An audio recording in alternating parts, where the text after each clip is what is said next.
واجعله لنا هجتين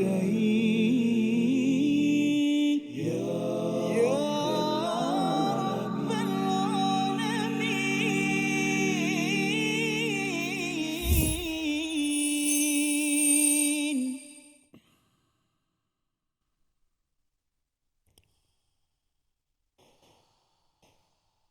إن الذين يكفرون بآيات الله ويقتلون النبيين بغير حق ويقتلون الذين يأمرون بالقسط من الناس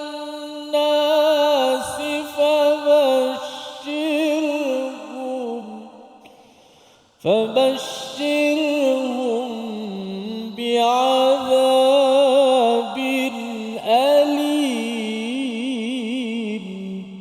صدق الله. Assalamualaikum warahmatullahi wabarakatuh. Alhamdulillah wassalatu wassalamu ala Rasulillah wa ala alihi wa man walah. Syada la ilaha illallah, syada Muhammadan abduhu wa rasuluh. Allahumma salli ala sayidina Muhammad wa ala alihi wa sahbihi ajma'in. Amma ba'du. Apa khabar tuan-tuan dan puan yang dirahmati Allah sekalian? Kita bertemu dalam My Quran Time, Quran Salat Infaq. Sama-sama kita ingin melihat kepada dua ayat pada hari ini. Ayat yang ke-21 dan 22 surah Ali Imran, surah yang ketiga, untuk sama-sama kita memahami apakah cara untuk kita berada di atas kebenaran, dan kita belajar daripada orang-orang terdahulu bagaimana mereka kekal dan tergelincir daripada al-haq, dan juga bagaimana mendepani kepada kumpulan-kumpulan yang masih lagi ingin bertahta di atas kebatilan. Dan inilah yang kita akan baca pada hari ini bersama Al-Fadil Ustaz Tirmizi Ali. Apa khabar Ustaz? Baik, Alhamdulillah. Safah, apa khabar? Alhamdulillah Ustaz, ya. Alhamdulillah. Kita dah masuk lagi tajuk yang lebih serius ya, dalam surah Ali Imran ini. Dan tu yang kadang-kadang bila baca Quran ni dia ada rasa macam ini apa kaitan dengan saya ni kan, ya. Tetapi sebenarnya dia hidayah Quran ini dia datang pada tahap-tahap yang berbeza, ya, pada tahap ilmu yang berbeza, pada tahap latar belakang berbeza. Dan kita doa pada Allah SWT dengan ilmu yang kita peroleh ini, Allah bawakan kita kepada hidayah daripada Allah Subhanahu Wa Taala. Kita doa dengan subhanakala ilmalana illa ma 'allamtana innaka antal alimul hakim rabbi zidni ilma. Kita saksikan apakah ringkasan bagi dua ayat pada halaman 52, iaitu pada ayat yang ke-21 buruknya perilaku orang-orang kafir yang ingkar, yang sanggup untuk membunuh para nabi dan juga orang-orang yang baik, orang-orang yang soleh. Kemudian diikuti pada ayat yang ke-22, rosak segala amal perbuatan yang dikerjakan kerana kejahatan diri. Ini yang kita ingin baca bersama. Ayat 21, 22 dipimpin Al-Fadil Ustaz Tirmizi Ali. Silakan Ustaz. Baik, Alhamdulillah. Terima kasih Fadil Ustaz Tuan Fazrul, penonton-penonton dan sahabat-sahabat yang dikasihi sekalian. Alhamdulillah, kita ucapkan syukur pada Allah Subhanahu Wa Taala. Allah Ta'ala pilih kita di kalangan para hamba-hambanya untuk sama-sama kita berada dalam majlis ilmu. Moga-moga inilah satu majlis yang diberkati Allah Subhanahu Wa Taala. Allah lah yang memberikan wahibul barakah, yang memberikan barakah kepada sesiapa yang dikenaki, dan majlis ilmu mudah-mudahan kita mendapat keberkatan dalam majlis ini, dapat rahmat, diturunkan ketenangan, sakinah, nama-nama kita dicatatkan, disebut-sebut oleh para malaikat yang mulia. Mudah-mudahan Allah Subhanahu Wa Taala terus memberi hidayah, merahmati kita semua. Alhamdulillah, dua ayat lagi daripada muka surat yang ke-52 hari ini. Kata Ustaz Fas, lebih serius hari ini. Jom sama-sama kita juga bersemangat untuk serius. Kita belajar dua ayat lagi daripada surah Ali Imran. Sama-sama kita mendengarkan ayat yang akan dibaca insya-Allah, dan mudah-mudahan sama-sama kita perhatikan perkataan-perkataan yang disebut, ayat-ayat yang dilantunkan. Mungkin ada kalimah-kalimah yang kadang-kadang agak sukar disebut, walaupun dah biasa nampak, dah biasa dengar, tapi bila bergabung-gabung, bertukar-tukar, berduduk di sebelah sini, mungkin agak kadang-kadang ada perkataan yang tersasar sedikit, tergelincir. Kalau kata orang kampung saya, tergelecoh lah. Tergelecoh. Okey, mudah-mudahan Allah Ta'ala permudahkan urusan kita semua. Auzubillahi minasyaitanir rajim. Innalladzina yakfuruna biayatillahi wa yaqtuluna an-nabiyina bighairi haqqin wa yaqtuluna alladhina ya'muruna bil qisti minan nasi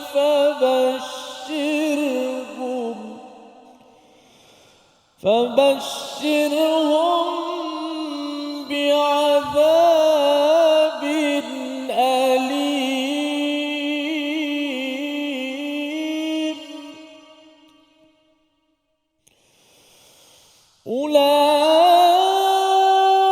أولئك الذين حبطت أعمالهم في الدنيا والآخرة وما لهم من ناصرين.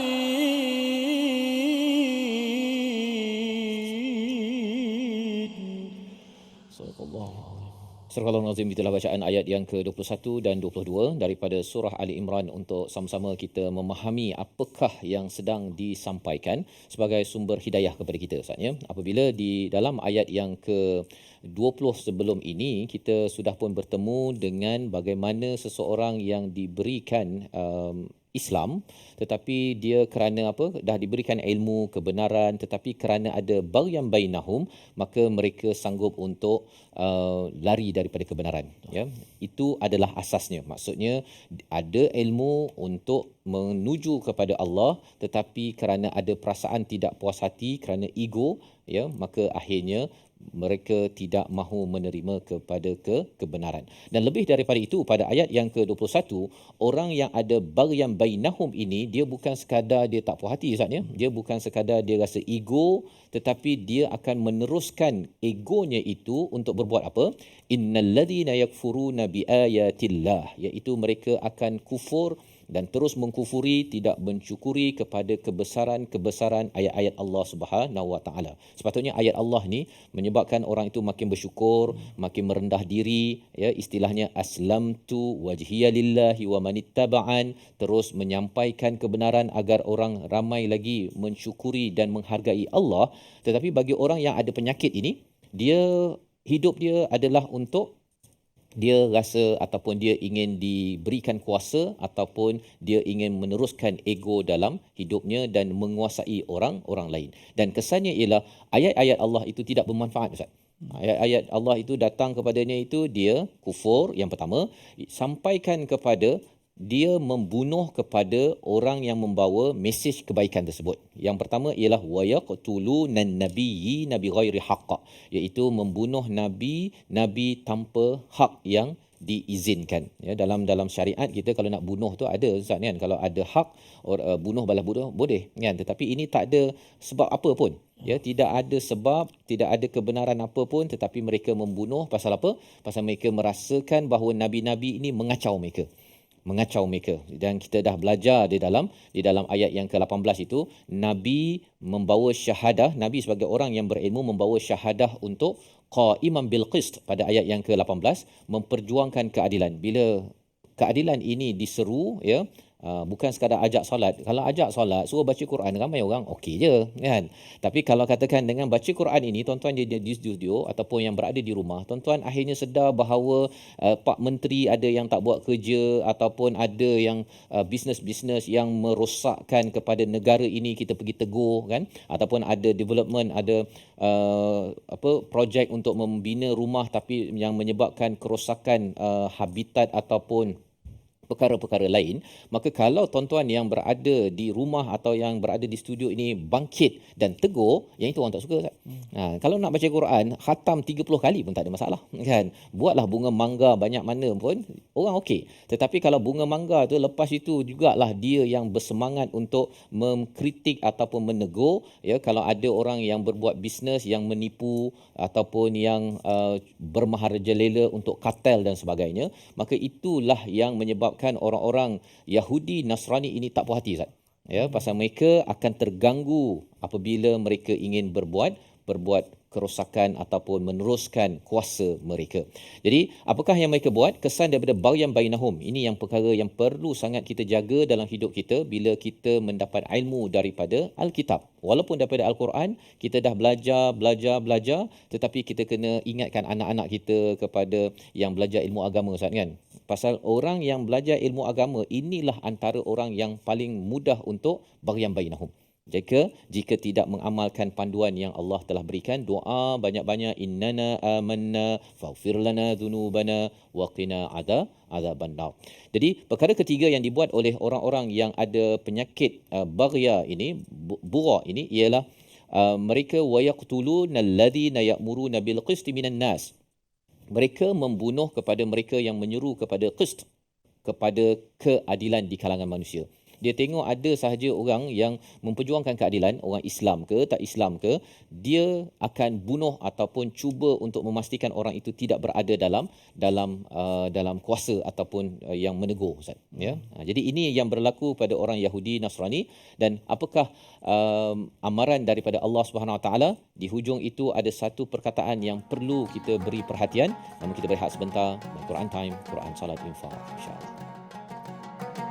واجعله لنا هجتين يا رب العالمين.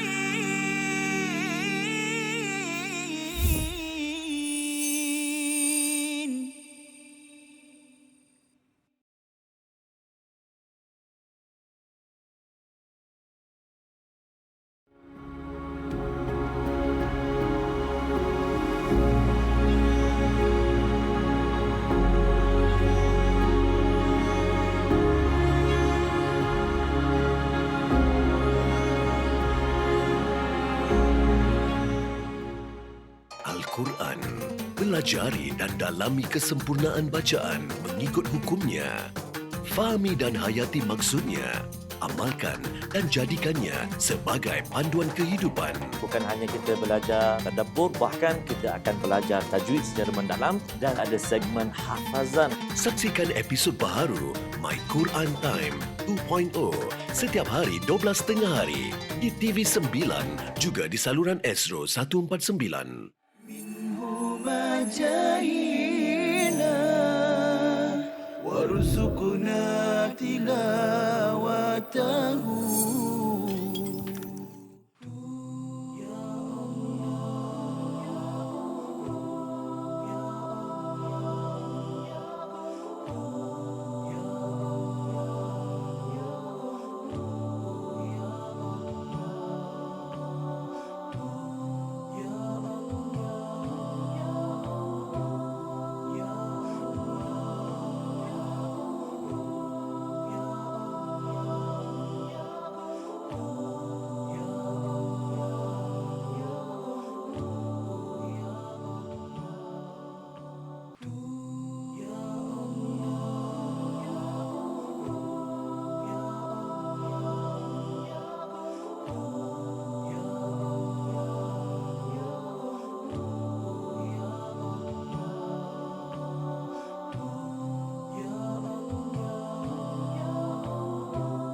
واجعله لنا هجتين يا رب العالمين.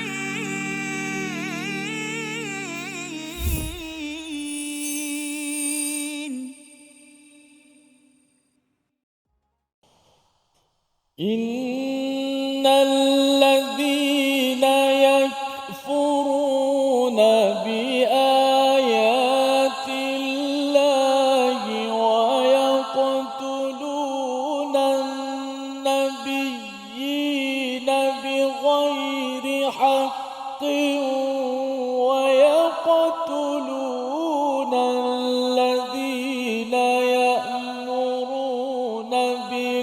بالقسط من الناس فبشرهم بعذاب أليم.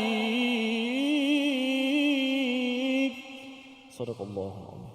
Kembali kita dalam My Quran Time, Quran Salat Infak. Sama-sama kita melihat kepada ayat 21 dan 22 untuk menjelaskan kepada kita panduan bagaimana untuk kita berpegang kepada jalan Al-Haq, tidak terbabas walaupun sudah diberikan ilmu kebenaran.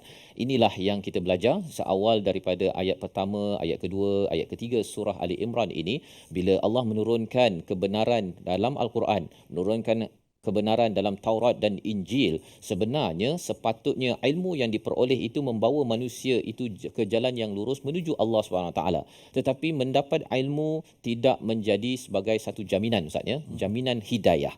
Ya, ilmu kalau nak menjadi hidayah ianya perlu diasaskan kepada aslamtu wajhiya lillahi wa manittaba'an, sebagaimana ayat 20 yang telah kita belajar. Jadi dalam ayat yang ke-21 ini Allah menjelaskan kepada kita betapa kalau ilmu campur dengan bura ataupun perasaan tak puas hati, ingin menunjukkan ego dan kuasa, maka seseorang itu boleh menggunakan ilmunya itu untuk terus melawan kepada Allah, untuk terus membunuh kepada wakil Allah yang membawa kebenaran dan juga membunuh mereka yang melakukan menyeru kepada keadilan. Dan kalau kita lihat pada ayat 21 ini, khitab orang yang disampaikan perkara ini adalah orang Yahudi Nasrani di Madinah, Ustaz, ya. Nak ceritanya mereka ni bukan bunuh Nabi.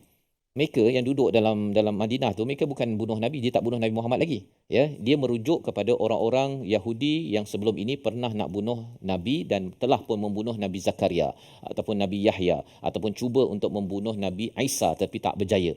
Tapi bila dinyatakan dalam ayat ini, fabashshirhum bi'adzabin alim, berikan kabar gembira kepada mereka bahawa mereka akan diberi azab yang pedih. Nak ceritanya kalau ada orang dulu buat jahat, Ustaz, ya, dan orang sekarang pergi sokong, orang itu juga diberikan ancaman fabashshirhu bi'adzabin alim. Pelajaran untuk kita apa? Kalau kita berada dalam satu kumpulan, kan, orang terdahulu dalam kumpulan tersebut dia membuat rasuah, dia merosakkan apa sebagainya, kita jangan sokong. Jangan sokong pula orang tersebut. Kalau dia salah tu salah lah, kan. Tak boleh pula kita tak apalah, maafkanlah, yang lepas lah, ya. Pasal apa? Pasal yang lepas itu yang membawa pada sekarang. Kalau katakan pembinaan dalam satu tempat yang tak disahkan, kan, disebabkan dia diluluskan dengan rasuah, maka binalah bangunan. Dia bangunan tu dah terbina sekarang kerana kesan rasuah yang dahulu. Kita tak boleh pula cakap nak buat macam mana, kan. Kita sokong je lah projek yang seterusnya. Maka itu menunjukkan bahawa kita juga bersekongkol dengan jenayah tersebut. Maka inilah yang diingatkan pada Bani Israel, orang-orang Yahudi di Madinah pada waktu Nabi itu. Mereka ini adalah penerus legasi kerosakan yang diberi ancaman fabashshirhum bi'adzabin alim. Jadi perkara inilah yang perlu kita beri perhatian. Mari sama-sama kita baca ayat 21 ini sekali lagi untuk kita meneguhkan dalam diri kita. Kalau ada ayat-ayat Allah, kita sokong. Kalau ada ajaran-ajaran mengikut Nabi, kita sokong. Dan kalau ada orang pejuang keadilan, Ustaz, ya, orang yang dia cuba untuk memperjuangkan nasib orang yang dizalimi ataupun orang yang ditindas untuk dibantu, kita kena sokong betul-betul kerana itu tanda keislaman kita yang sebenar-benarnya. Ayat 21 bersama Al-Fadhil Ustaz Tirmizi.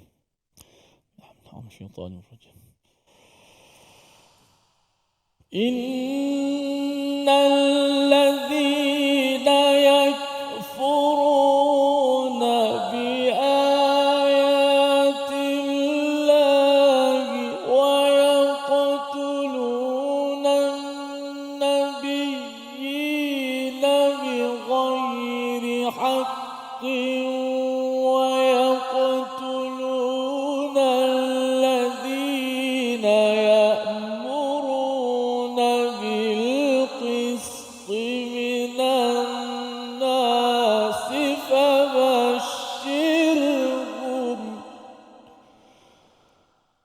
فبشرهم بعذاب أليم.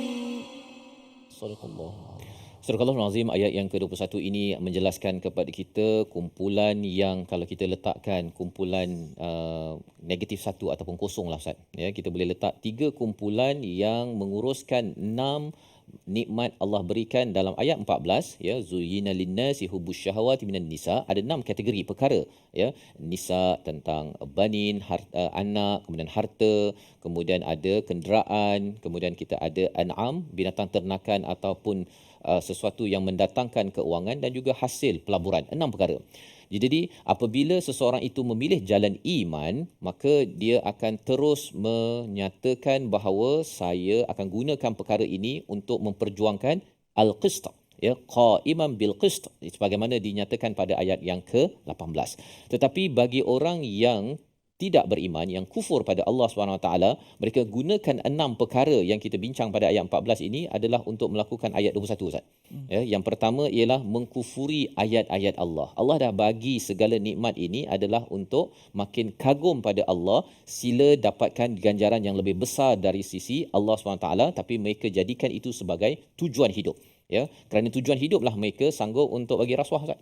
Ataupun mereka tak apalah, yang penting ialah terbinalah, ya, kilang arak ke apa ke, yang penting kita dapat income, ya. Jadi cara berfikir begini dibawakan kepada siapa? Kepada orang yang menjadikan harta bertumpuk-tumpuk itu sebagai keutamaan berbanding dengan harta bertumpuk-tumpuk yang berada di akhirat sebagai pilihan yang Allah bawakan dalam ayat 15. Jadi inilah cara surah Ali Imran membawa kerangka berfikir kepada kita berada di atas jalan kebenaran. Dan apa lagi yang digunakan oleh orang yang salah jalan, mereka gunakan 6 perkara ini untuk membunuh Nabi. Pasal Nabi ni tegur kan, sepatutnya kamu janganlah bersama dengan pasangan ke anak yang boleh menyebabkan berlakunya kerosakan. Ya, bila kena tegur kepada, contohnya kepada Abu Lahab contohnya, Abu Lahab marahlah kan, tegur isteri dia pula, ya.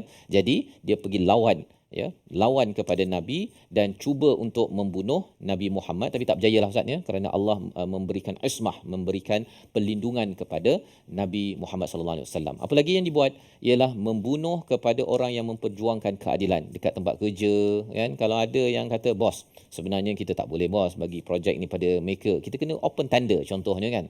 Orang-orang begini biasanya kalau dia tak dibunuh secara fizikal pun, ada je yang dia kena bunuh secara fizikal maksudnya, tetapi dibunuh secara career ataupun secara individu, di mana akhirnya dia diletak kat satu tempat, biarlah kau, akhirnya resign kan, dan akhirnya dia membawa diri ataupun tukar tempat kerja, tercampak ke mana-mana, akhirnya senyaplah orang tersebut. Jadi operasi ini adalah kerana asasnya ada ilmu dan ada bura, ya. Dia menggunakan ilmu yang ada itu untuk menuju mendapatkan apa habuan di dunia pada ayat 14 ini.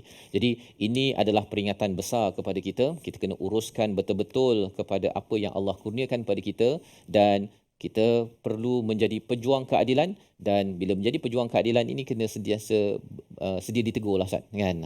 Sentiasa ditegur, dan kita mohon kita ni ada jiwa yang merendah diri, istilahnya qanitin pada ayat yang ke-17, sehingga kan kita tahu bahawa ya Allah, saya ni memang banyak silap, ya, saya sanggup untuk berjuang untuk memperjuangkan keadilan. Membawa pada perkataan pilihan kita pada hari ini, kita saksikan, iaitu perkataannya ialah habitat a'maluhum, ya. Kita beri perhatian pada perkataan habita yang bermaksud sia-sia, terhapus dan juga binasa. 16 kali disebut di dalam Al-Quran, surah Al-Baqarah, surah Al-A'raf, surah At-Taubah. Untuk kita sama-sama perhatikan sebentar lagi bagaimana ada orang yang buat baik maksudnya, dia derma, dia tolong orang apa sebagainya, tapi akhirnya sampai di akhirat habis amalnya. Mengapa? Kerana inilah rahsia yang Allah bawakan pada ayat 22, dan inilah perkara yang kita kena perhatikan betul-betul, kerana kita tidak mahu bila sampai di akhirat, ingatkan dapatlah rahmat Allah ke syurga Ustaz, ya. Tak khalidina fiha wa azwajum mutahharah pada ayat 15, sampai sana tak dapat disebabkan ayat 22 yang kita ingin lihat sebentar lagi. Namun kita berehat sebentar, My Quran Time, Quran Salat Infaq, insya-Allah. واجعله لنا هجتين يا رب العالمين.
جاهينا وارزقنا تلاوته. Hadis tu, ada hadis lain? Contoh lain kita boleh kongsikan? Yang kedua ialah mentaliti sebahagian masyarakat kita yang percaya bahawa pada malam 27 Ramadan, Baik. malam 27 likur, roh akan kembali. Ataupun di bulan Ramadan, roh-roh yang telah meninggal dunia kembali ke rumah untuk melihat zuriat mereka, anak cucu mereka. Ini juga tidak ada asalnya. Kadang-kadang sebahagian masyarakat menyediakan pelita. Okey. Untuk bila tanya kenapa, kalaulah untuk sekadar menerangkan jalan, okeylah. Tapi kalau dengan mempercayai, ada kepercayaan yang sebegitu bahawa untuk supaya malaikat senang datang ataupun roh datuk dan nenek, arwah ibu dan ayah boleh kembali ke rumah, maka hal ini tidak ada. Malah dia bertentangan dengan hadis yang sahih riwayat Imam An-Nasai.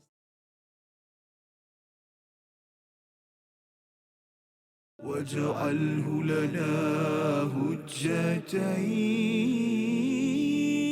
يا رب العالمين.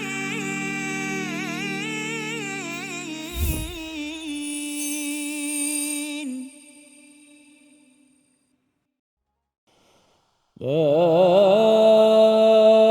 إله إلا الله محمد رسول الله سيدي يا رسول الله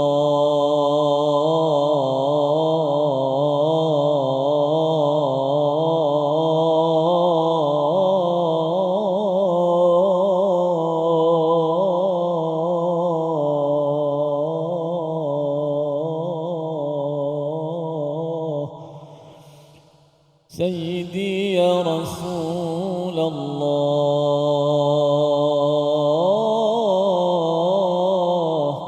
اللهم صل وسلم وبارك عليه. Alhamdulillah, terima kasih pada semua para penonton. Terus istiqamah setia dalam My Quran Time, Quran, Salat dan Infak. Alhamdulillah, kita dah belajar sebentar tadi bagaimana ayat 21 dan juga 22, insya-Allah yang akan disambung selepas ini. Namun kita rehat dulu, bukan rehatlah maksudnya, kita kembali ataupun tengok sedikit pelajaran kita tentang ilmu tilawatil Quran, kaedah-kaedah disiplin-disiplin dalam membaca Al-Quran ataupun juga kesalahan-kesalahan yang biasa berlaku di kalangan pembaca Al-Quran bila membaca Al-Quran. Kerana tak lepas kita daripada kesalahan. Nabi sallallahu alaihi wasallam yang afsah, yang paling fasih, lidah yang paling fasih, yang sempurna bacaan Nabi turunkan kepada para sahabat, dan para sahabat bukan semuanya dikatakan qari semua. Ada sahabat-sahabat yang bidangnya masing-masing. Tapi ada juga sahabat-sahabat yang memang Nabi iktiraf bacaannya. Dan bayangkanlah daripada zaman Nabi SAW 1400 lebih tahun tu sampai kepada kita hari ini, Al-Quran itu terus terpelihara, sama ada di sudut teks dan juga bacaannya dipelihara oleh para ulama generasi ke generasi, dan sampailah kepada kita hari ini. Seolah-olah rakaman bacaan sahabat-sahabat Nabi itu dapat kita dengar pada hari ini dari sudut para ulama merakamnya, dari sudut penulisannya, dipindahkan daripada mulut ke mulut bacaan sampailah kepada datuk nenek moyang kita, ajar kepada datuk kita pula, ajar kepada ayah kita pula, ajar pula kepada kita semua. Masya-Allah. Itulah Al-Quran, bagaimana hebatnya Allah Subhanahu Wa Taala, jaminan Allah bahawa Allah yang menurunkan, dialah yang akan memeliharanya. Maka inilah salah satu usaha kita, bukan sekadar kita tadabbur Al-Quran, kita nak belajar dan juga kita nak melihara sudut bacaannya juga, ketepatan hurufnya dan sebagainya. Moga-moga kita termasuklah di kalangan orang yang ada sumbangan ataupun sebagaimana Allah sebut dalam Quran dalam surah Al-Furqan, tak silap saya. Al-Furqan pula. Apa Safas? Thumma awrasnal kitab allazina astafaina min ibadina. Kemudian Allah Ta'ala mewariskan di kalangan hamba-hambanya Al-Quran itulah. Ya.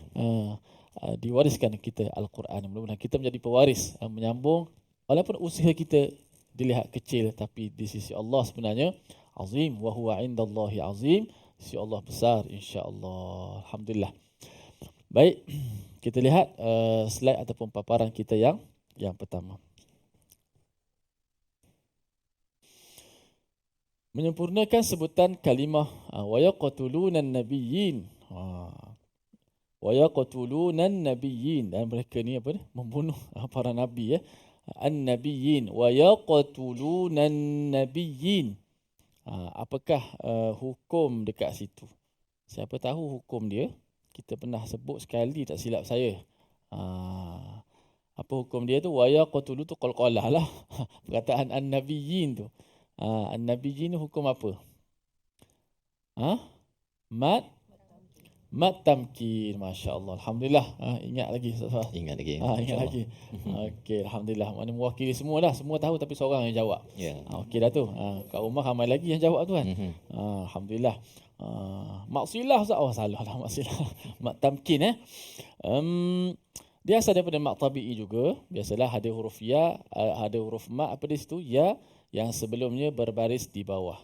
Tapi oleh kerana huruf mat itu sebelumnya ada huruf mat di situ adalah ya, dan sebelumnya ada ya yang bertasydid. Dia sama ada ya ataupun waw. Sini contohnya ya lah. Ada juga waw kan. Ini contohnya ya di sini. Maka kenapa dinamakan mat tamkin tu? Tamkin tu maksud dia nak menetapkan, memisah ataupun nak menetapkan betul-betul. Situ ada apa? Ada huruf ya yang berbaris di bawah. Lepas tu dia ada sabdu, selepas tu ada huruf mat yang ya juga. Supaya jelas huruf itu. Wa yaqtuluna an-nabiyyina bighairi haqq. Wa yaqtuluna an-nabiyyina bighairi haqq. وَيَقْتُلُونَ النَّبِيِّينَ بِغَيْرِ حَقٍّ. Nak jelaskan huruf ya yang berbaris di bawah yang bersabdu bertemu pula dengan matnya yang ya juga sama jenis. Supaya ya tu tidak tenggelam. Jangan kita baca wa yaqtuluna Nabi. Kita tekan ya tu tapi tak bunyi ya. Hanya tekan sahaja suara tu. Kan? Nabiyina. Tu tak jelas ya yang berbaris di bawah. Nabiyina. Begitu. Wa yaqtuluna nabiyina. 1, 2, mula. Wa yaqtuluna nabiyina. Bagus. Wa yaqtuluna an-nabiyyina bighairi haqq. Wa yaqtuluna an-nabiyyina bighairi haqq. Wa yaqtuluna an-nabiyyina bighairi haqq. Wa yaqtuluna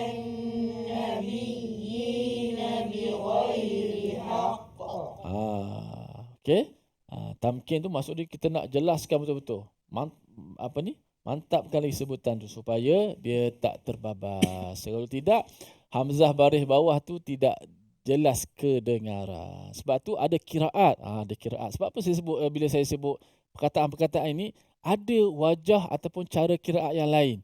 Sebab bila pelbagai sebutan tu menunjukkan bahawa kesalahan banyak berlaku kat situ.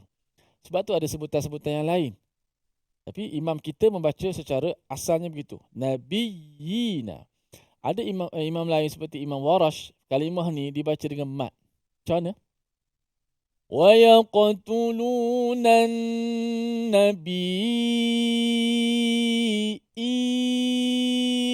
بغير حق. Lain tu. Kan? Kita kata dia pelik. Pelik baca. Orang yang ikut bacaan dia kata, kita baca gini, dia kata kita pelik pula. Rupanya tak pelik. Dua-dua betul belaka. Kan? Dibaca dengan dipanjangkan 6 harakat. Nabi, seolah mak tu bertemu hamzah. Nabi, baru hamzah. I dipanjang pula. Sebab jadi apa, hamzah jadi apa nama ni, badal. Tapi kita tak baca macam tu, kita baca secara. Sebab itulah bila kita tengok tempat-tempat yang biasa kesalahan banyak berlaku, dia ada wajah kiraat lain. Imam lain ada baca secara lain. Kerana Al-Quran tu nak suruh kita baca dengan mudah. Faqra'u ma, bacalah apa yang mudah daripada Al-Quran. Sebab tu semalam kita belajar ja'ahumul ain. Ada kiraat baca ja'ahumul ain. Senang dia orang lah. Dia boleh berhenti sekejap. Nak ambil hamzah tu senang. Kita dah kena sambung terus daripada mak tu kepada hamzah. Ja'ahum. Sampai teleng mulut kadang-kadang. Nak boleh ambil. Saya ingat guru saya memang macam tu. Bila sebut hamzah dia payah. Ja'ahum. Sampai gitu. Lain sikit bunyi. Sebab huruf-huruf tadi. Kan? Dia bertemu sebab huruf mat tu dekat dengan hamzah. Jadi macam itulah. Okey. Jadi ini panggil mat at-tamkin. Mat tamkin lah. Nak mantap, nak kemah molek. Biar kemah molek sebut tu. Okey. Innal ladzina yakfuruna bi ayatillahi wa yaqtuluna an-nabiyyina bighairi haqq. Innal ladzina yakfuruna bi ayatillahi wa yaqtuluna an-nabiyyina bighairi haqq. Ada yang baca Nabi tadi? Tak ada. Tak ada. Kita riwayat itu kiraat imam lain lah. Okey. Wa yaqtuluna an-nabiyyina bighairi haqqin wa yaqtuluna alladhina ya'muruna bil qisti minan nas. ويقتلون النبيين بغير حق ويقتلون الذين يأمرون بالقسط من الناس. Ingat bilqisti. Cuba sebut. Bilqisti. Walaupun qaf tu huruf isti'la, jangan sampai sin. Bilqis. Sin jadi sa pula. Dia mudah kan nak jadi macam tu. Tahu sin tu nipis. Bilqis, jangan bilqis. Itu sad. Bilqisti. Fabashshirhum bi'adzabin alim. Fabashshirhum bi'adzabin alim. Sadaqallahul azim. Wallahu a'lam. Kita nak berehat seketika, kembali selepas ini. Jangan ke mana-mana dalam My Quran Time. واجعله لنا هجتين يا رب العالمين.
جاهنا وارزقنا تلاوته.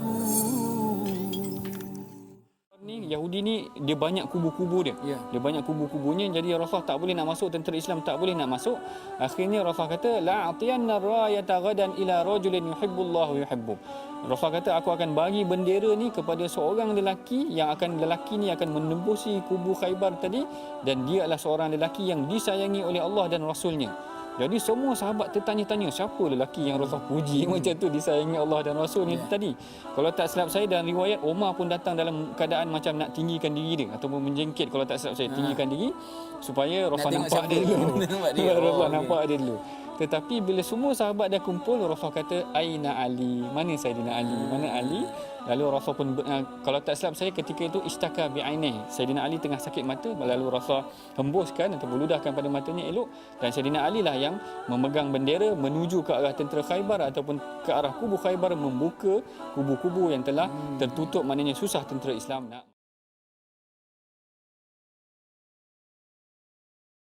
واجعله لنا هجتين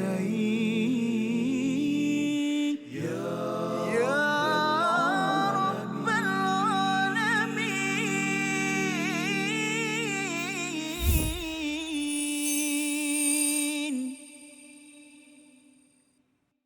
Kembali kita dalam My Quran Time, Quran Salat Infak. Pada hari ini kita mendalami pada ayat 21 dan 22 untuk melihat bagaimanakah apabila seseorang itu diberikan ilmu daripada Alkitab, apabila ia tidak diuruskan dengan cara yang terbaik, ya, apabila melayan kepada baghyan bainahum, satu perasaan, satu sikap untuk ego dan mendominasi kepada orang lain, bukan untuk menyerah diri pada Allah SWT, maka ia membawa kepada pelbagai kefasadan, jenayah-jenayah ke peringkat satu dunia. Dan apakah kesannya lagi? Allah memberikan amaran kepada mereka yang sanggup berbuat demikian dengan 3 balasan. Disampaikan satu pada ayat 21, fabashirhum bi'adzabin alim, dan disambung pada ayat 22 sebagai satu peringatan kepada kita, gunakan ilmu, dalami ilmu, dan makin dekatlah diri kepada pemilik ilmu yang utama, iaitu Allah Subhanahu Wa Taala. Ayat 22 sebagai panduan, sebagai amaran untuk kita lihat bersama Ustaz Tirmizi. Silakan. Baik, alhamdulillah, terima kasih Fadil Ustaz Fazrul. Kita nak baca ayat terakhir pada muka surat 52 untuk sama-sama kita belajar bagaimana orang-orang yang sia-sia amalan saat dunia. Ya, baik. betul. Auzubillahi minasyaitanir Ulaika allazina habitat a'maluhum fid dunya wal akhirah wa ma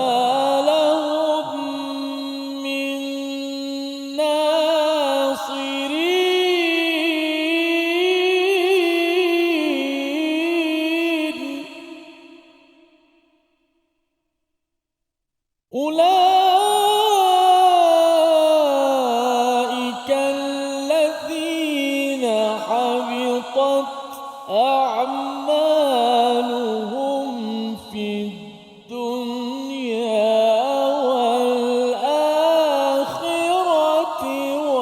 وما لهم من ناصرين.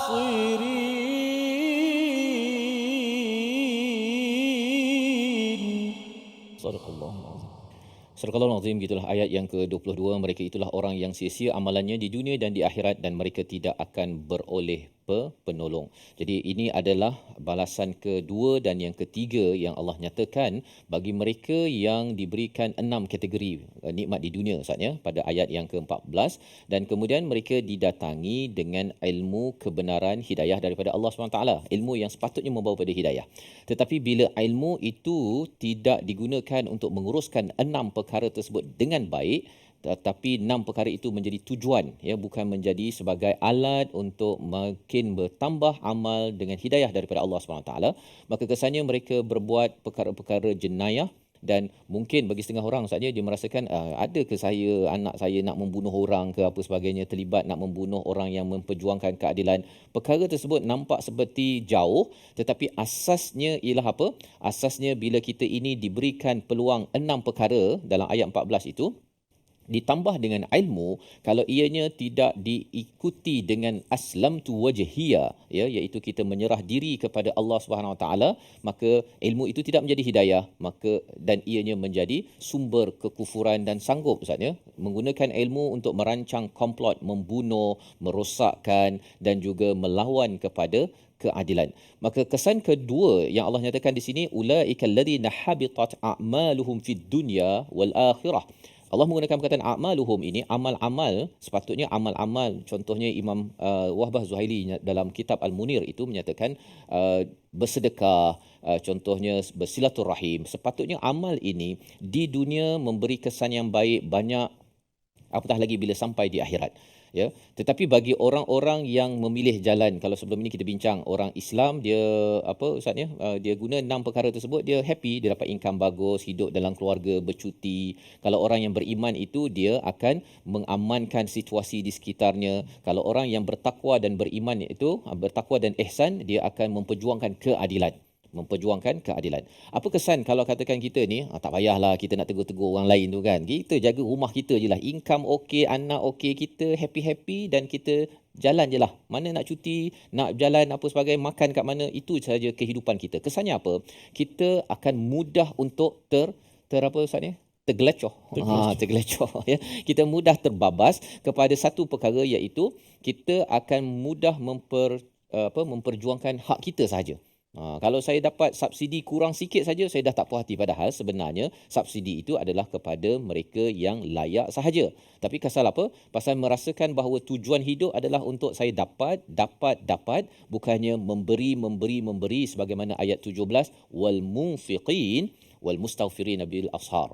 Jadi atas dasar itu, segala sedekah yang diberikan, silaturahim yang ada itu hancur, tidak memberi ketenangan di atas dunia ini, dan di akhirat itu juga tidak bermanfaat, tidak pun menggapai kepada syurga yang Allah janjikan pada ayat yang ke-15. Dan apa lagi? Ayat 22 itu, wama lahum min nasirin, bagi mereka tidak ada penolong Ustaz.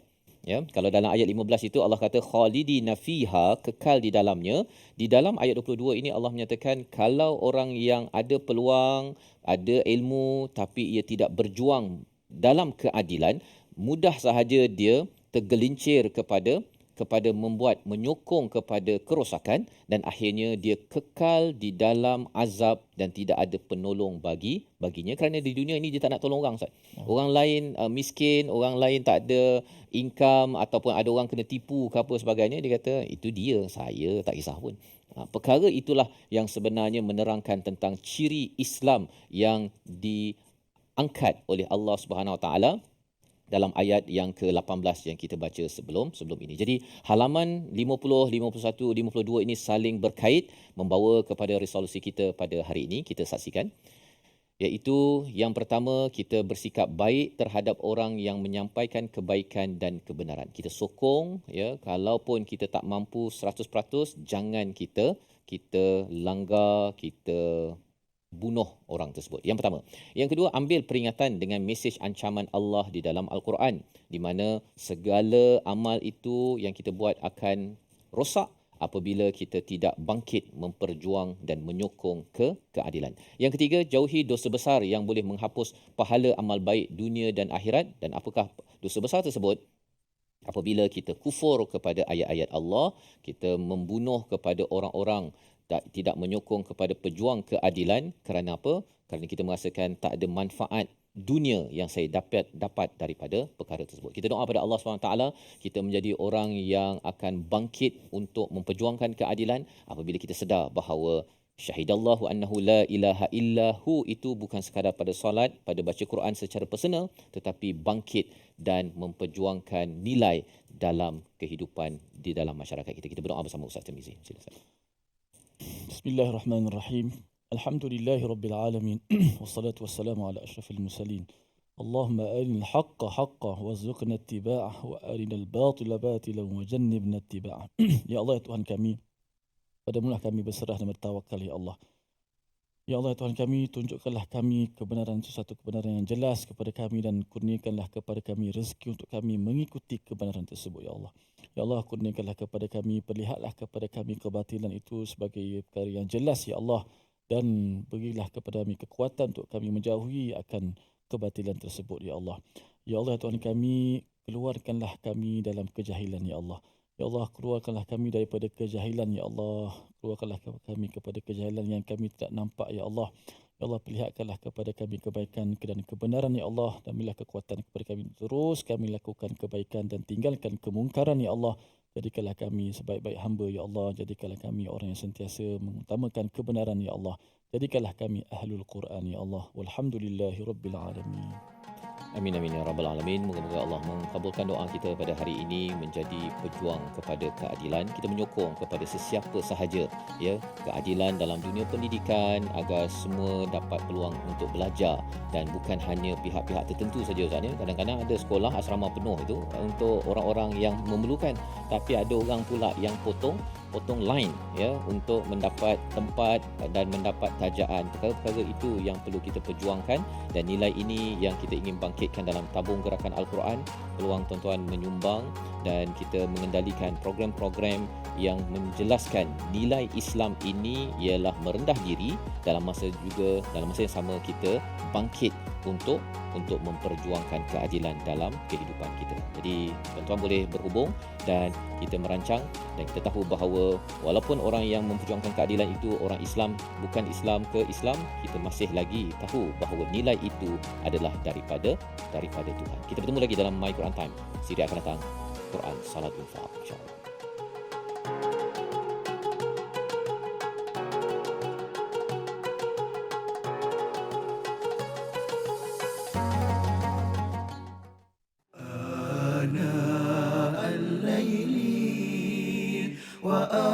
وأطراف النهار واجعله لنا هجتين